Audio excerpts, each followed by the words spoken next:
Smo s poslanko Marjetko Ohan. Zanima pa ena pereča vprašanje in sicer kako kaj gospa komentira pomor pač kar nekaj čebeljih, kar velike količine čebeljega roda recimo. To sem slišala letos že nekajkrat v medijih. Meni je to se zdi nedopustno, da se v današnjem času zgodijo pomori čebel. Najprej, kar bi jaz naredila, je to, da je potrebno odkriti kršitelje oziroma povzročitelje pomorov in jih tudi ustrezno kaznovati.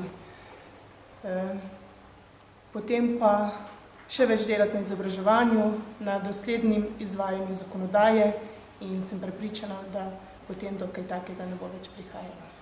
Ampak zdaj neke ocene so, da ne bi bili pač povzročitelji teh pobojev, vse te prve ocene so sigurno fitofarmacevtski sredstvi in sicer zaradi neprimernega škropljenja koruze oziroma v vetrovnem vremenu.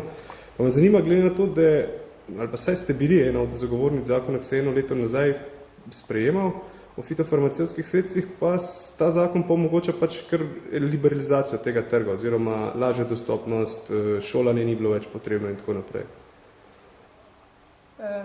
Fitofarmacevtska sredstva so nevarna, tako za živali, ljudi, skratka za ves živi in neživi svet. In jih je potrebno uporabljati strokovno in odgovorno. Če bi se uporabniki fitofarmacevtskih sredstev držali zakona in strokovnih navodil, do tega gotovo ne bi prišlo.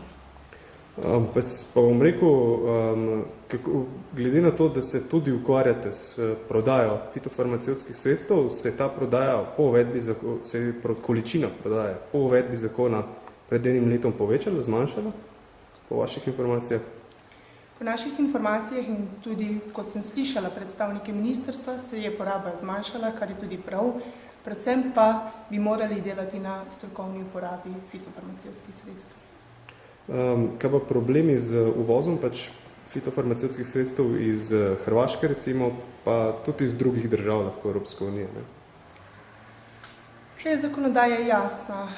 V državah Evropske unije je to prost pretok, medtem ko iz Hrvaške pa pač moraš imeti dovoljenje. Vse, kar je nelegalno, je pač nelegalno in nezakonito. Pa sem dejstvo, da je pač, jaz sem da Albert Einstein rekel, da 4 leta potem, ko čebele umrejo, pomrejo tudi ljudje. Vas tukaj prizadene, no? Ja, zelo prizadene. Doma smo tudi čebelarji, imamo kmetijo in tudi študirala sem to in se zato zelo zavedam, kaj pomeni sobivanje z naravo, zato je potrebno do nje se obnašati odgovorno, strokovno in kot še enkrat lahko rečem, da so ti pomori čebel neodgovorni.